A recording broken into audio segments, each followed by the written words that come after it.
बच्चों, मैं आशा करता हूँ कि आप सभी लोग अपने घरों में सुरक्षित होंगे और आप लगातार अपनी पढ़ाई भी जारी रखे होंगे। कल मैंने आपको अर्थशास्त्र विषय में सीमांत उपयोगिता और कुल उपयोगिता के संबंध को चित्र के द्वारा और तालिका के द्वारा आपको समझाया था कि सीमांत उपयोगिता और कुल उपयोगिता में क्या संबंध है। आज हम इसी क्रम को आगे बढ़ाते हैं और आज हम पढ़ते हैं सीमांत उपयोगिता ह्रास नियम। बच्चों, ये अर्थशास्त्र विषय की बड़ी एक आधारभूत अवधारणा है और सार्वभौमिक है। सार्वभौमिक का मतलब कि ये दुनिया के हर जगह में लागू होता है ये नियम।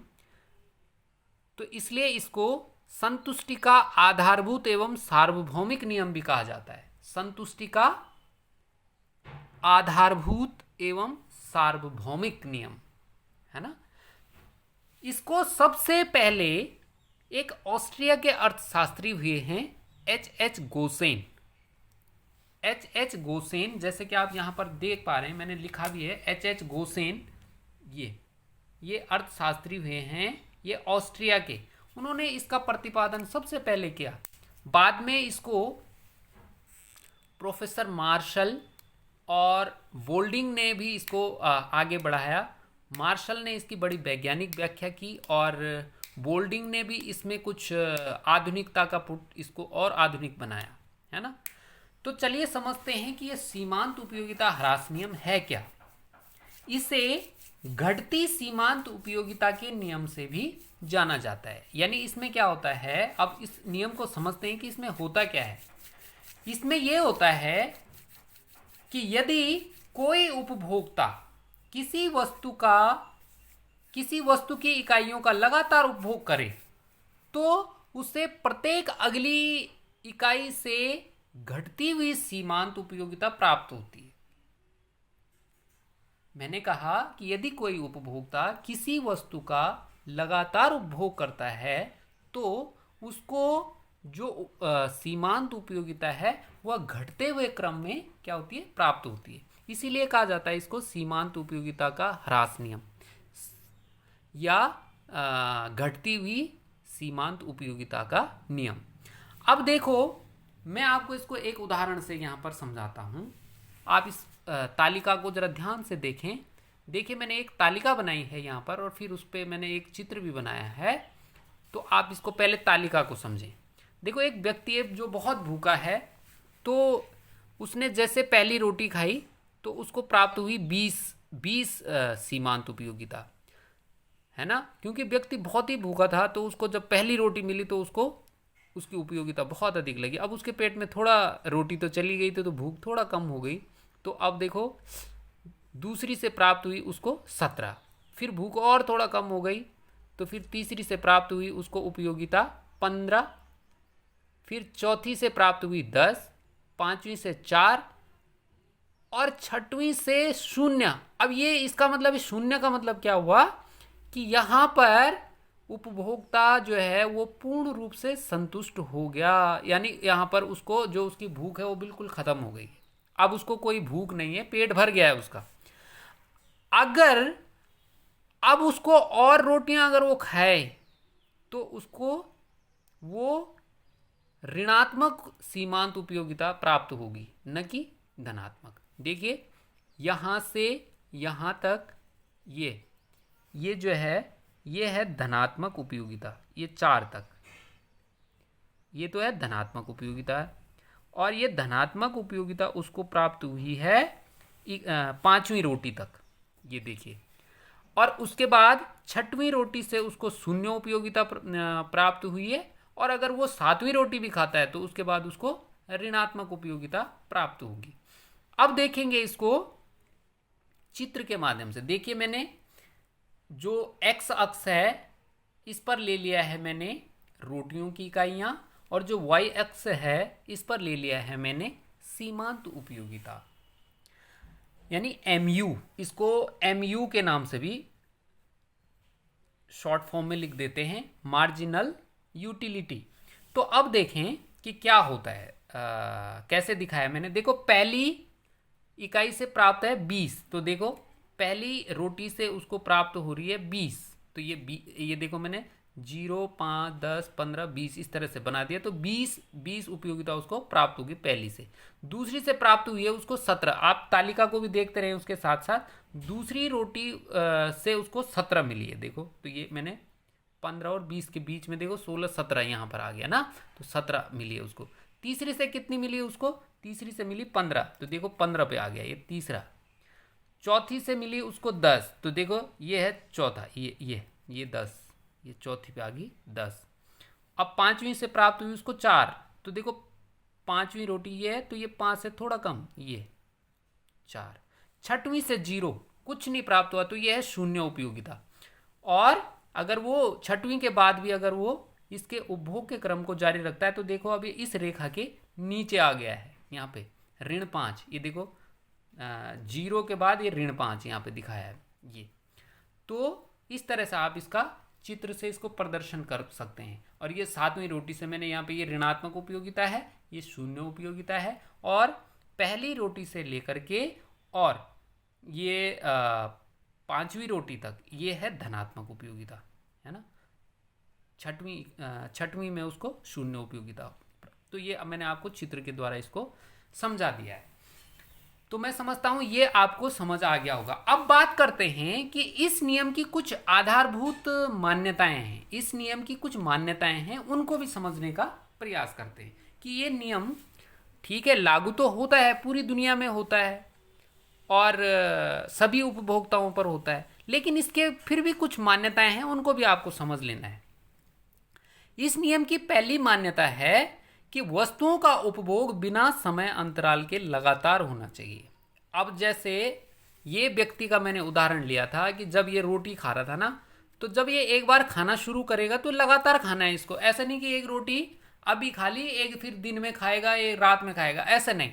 जब वो रोटी खाना उसने शुरू किया तो उसने लगातार खाई है वो, तब जाके ये नियम लागू होगा। अगर वो समय का अंतराल लेकर के वो चीज़ों का इस्तेमाल करेगा तो फिर ये नियम लागू नहीं होगा। इसके लिए यह नियम तभी लागू होगा जबकि जो उपभोक्ता है वो क्या करे, वस्तुओं का लगातार उपभोग करे, यानी उसमें समय का अंतराल नहीं होना चाहिए।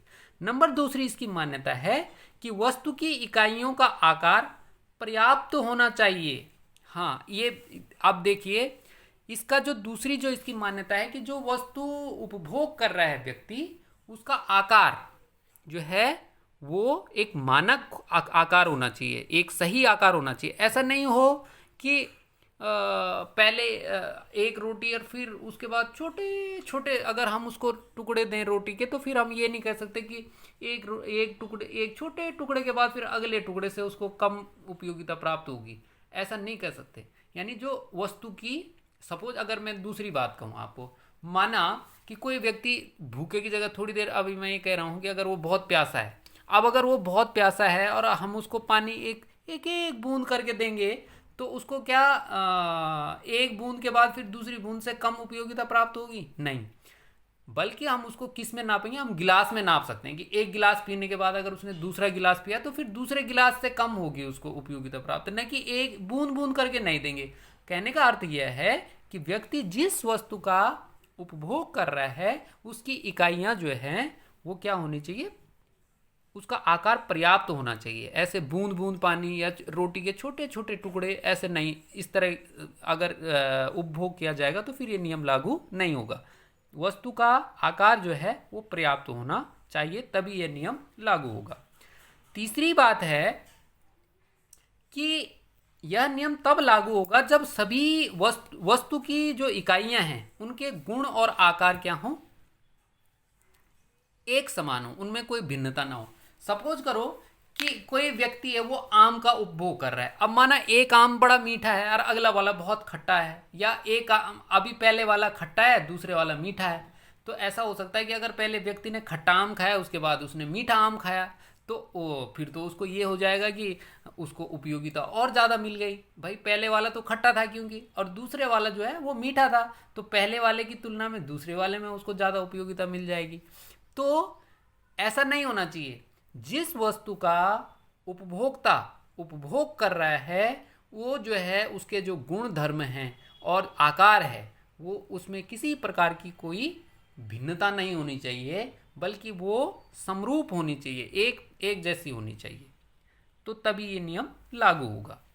अगली बात है कि भाई ये वस्तु ऐसी होनी चाहिए कि जो कोई दुर्लभ प्रवृत्ति की ना हो। अब माना मैं एक बात कहता हूँ, दुर्लभ वस्तु आप जानते हैं, दुर्लभ वस्तु वो होती है जिसकी मांग बहुत हो और उसकी पूर्ति बहुत कम हो। अगर कोई दुर्लभ टाइप, उसको बोलते हैं दुर्लभ वस्तु, जिसकी मांग बहुत अधिक हो और उसकी पूर्ति बहुत कम हो, है ना।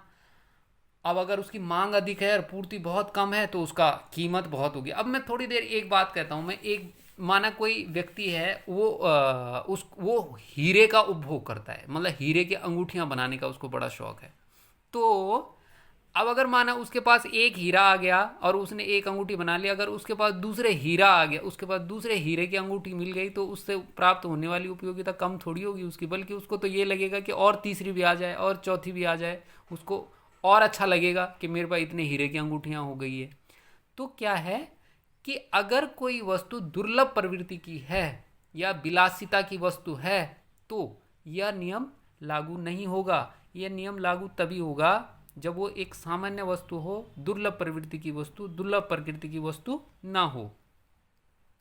एक इसमें और मान्यता है कि उपभोक्ता की आय, उपभोग की प्रवृत्ति स्थिर होनी चाहिए। यानी जब ये तभी ये नियम लागू होगा जब उपभोक्ता की आय और उसकी उपभोग प्रवृत्ति स्थिर हो। अगला ये है कि उपभोक्ता की रुचि, फैशन, स्वभाव में किसी प्रकार का परिवर्तन नहीं होना चाहिए। अगर उसकी रुचि, स्वभाव या फैशन में किसी प्रकार का परिवर्तन हो जाता है तो फिर ये नियम लागू नहीं होगा। एक बात मैं और कहता हूं, जैसे आप जानते हैं कि अर्थशास्त्र में एक सामान्य व्यक्ति का ही अध्ययन किया जाता है। अब अगर माना आप ये कह सकते हैं कि अर्थशास्त्र ये मान के चलता है कि मनुष्य एक विवेकशील प्राणी है और वो अपने साधनों को इस प्रकार व्यय करना चाहता है कि उसको अधिकतम संतुष्टि प्राप्त हो सके। यानी व्यक्ति हमेशा विवेकशील होने के नाते अपने पास उपलब्ध संसाधनों को इस प्रकार व्यय करना चाहता है कि उसको वो उससे उसे अधिक से अधिक संतुष्टि प्राप्त हो। इसलिए यहाँ पर एक एबनॉर्मल व्यक्ति का, जैसे यहाँ पर एक उदाहरण दिया जाता है कि माना अगर एक शराबी व्यक्ति है, अगर शराबी व्यक्ति को जब शराब पीना जब वो शुरू करता है ना, तो वो जो पहले गिलास से अगले गिलास में उसको और अधिक उपयोगिता प्राप्त, उसको और अच्छा लगता है, वो तीसरा गिलास उसको और अच्छा लगेगा, चौथा उसको और अच्छा लगेगा। तो हम ये नहीं कह सकते कि यहाँ पर ये नियम लागू नहीं होगा। क्यों? क्योंकि जब व्यक्ति शराब पी लेता है तो फिर वो एक सामान्य व्यक्ति नहीं रहता, बल्कि उसकी मनस्थिति क्या हो जाती है, बदल जाती है। तो हम ये मान के चलते हैं कि उपभोक्ता की उपभोग प्रवृत्ति स्थिर रहनी चाहिए, उसकी आय स्थिर रहनी चाहिए, उसकी रुचि, फैशन, स्वभाव में किसी प्रकार का परिवर्तन नहीं होना चाहिए, तभी ये नियम लागू होगा। बाकी मैं समझता हूँ आप इस बात को समझ गए होंगे, इस अवधारणा को आप समझ गए होंगे। आपके पास जो भी आपकी पाठ्य सामग्री है आप उससे भी इसको और अधिक पढ़ें, अपनी अवधारणा को और स्पष्ट बनाएं। अगर इस टॉपिक से संबंधित आपकी कोई समस्या है तो आप मुझे कमेंट कर सकते हैं।